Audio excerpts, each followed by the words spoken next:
Today we're going to look at CFAM 301 Board Report. Board Report in CFAM is an overview of a district's budget and actual expenditures for whichever year you select. There are other board reports in CFAM Daily that break it down into a more detailed analysis. So if you're interested in those, please check out CFAM Daily for that. But this is the main one that's available to everybody through the grant and can be used for all boards as it is very good information. It allows you to get an overview of the things you want to know quickly. So let's go over it in sections. On the left, you'll see the budget in red, and then on the right, you'll see the actual expenditures in blue. And I've selected my year. It includes both transactions and transfers. It defaults to teacher salary, Fund 1, 2, and Fund 4. Those three make up what we know as operating funds. You can add to this list by checking building and hit apply, or food service, or if you wanted to deselect all of these and just look at food service, you can do that as well. We're going to stick with the regular operating funds, which is 1, 2, and 4. So no changes on my selection, but that is some option that you do have. In the top section, it groups by fund number. This is Fund 1, and this is actual source of funds. In this list, this is the FSOF, or source of funds. That gives you a bit more of a breakdown of the major categories within Fund 1. And you can see their expense, the revenue, and the projected ending balance for each. In the second section is all the source of funds for Fund 2000.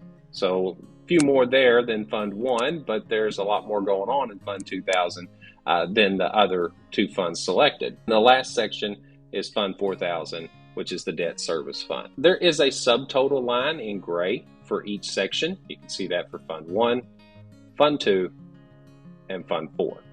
Finally, at the bottom for the budget, you have a grand total line that for each column, beginning balance, revenue budget, expense budget, projecting ending balance, you have a final number.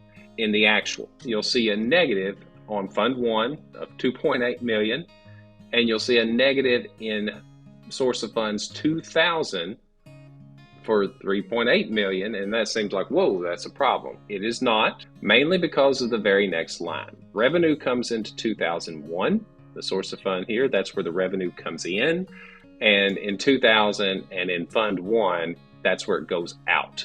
So it's expended from Fund 1 and 2000 source of funds, and then it comes into 2001. So that washes out the negatives, in fact, creates a positive, which you can see at the very bottom of 2.1 million on the projecting ending balance. So no reason to be concerned or alarmed, but it is good to know and to see that and be able to understand the way this report is laying out the information. Because that's really the report. There's not a whole lot of detail here. Like I said, this is an overview. But what do you want to use this report for? And a lot of times it's going to be in a print form. CFAM is not the most printer friendly because that's not really what it was designed for. It's to analyze your data and to look at it in different ways by adjusting your filters and sorting, and that's its purpose. But it can print, you can download in different formats, and I'm going to show you a couple tips on how to print this report. We're going to start with the top right hand corner. You'll see this download icon,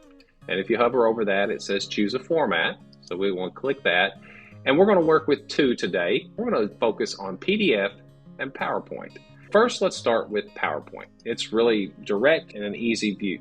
We like this view with the budget on the left, actual on the right, and so we're going to keep this view. So there's no reason to change this. You do have the option, but we're going to select this view and click download. That downloads the item into a PowerPoint. You can see that in my downloads folder. I'm just going to double click that to open it. It opens in PowerPoint, and it does include a title page. I don't want that title page, so I'm just going to delete that. This is just an image that has been automatically placed into PowerPoint for you. And I don't want the filters showing on the side. So we can easily crop out the filters by just right-clicking and choosing crop. I'm using a Mac in this demonstration. If you're using Windows, I don't know if crop shows up on the submenu when you right-click, but format picture does, and you can get to the crop menu from that in Windows. We're going to select crop, and these little bold lines and right angle lines that you see in the corners, I can just click and drag and get rid of the side And then I don't want this extra white space at the bottom either, and click off to the side. Now I can click my image and drag it to the center, and PowerPoint has those center lines to help you with that. And now I have a good looking side-by-side report that I can print for my board. So that's PowerPoint. Let's look at PDF. Sometimes you like in a booklet format, portrait view. As you can see, this is laid out in landscape form, so we're going to have to do a few more adjustments to get it in portrait view. But this time we're going to click Download PDF. We're going to change our view to specific sheets from this dashboard. And we're going to select both of them. Now, these are not in the same order on this print menu or PDF menu as they are in the view of the dashboard that you see behind you.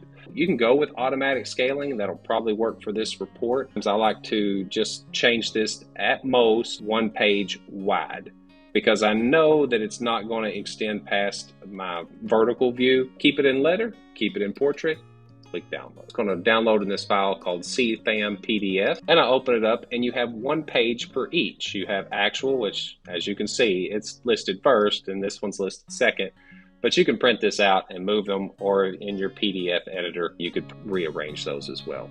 And it's that simple for PDF or a PowerPoint view, landscape or portrait view to print and use for your board. Hopefully this tip was helpful and you can use Board Report CFAM 301 for your next presentation. Thank you.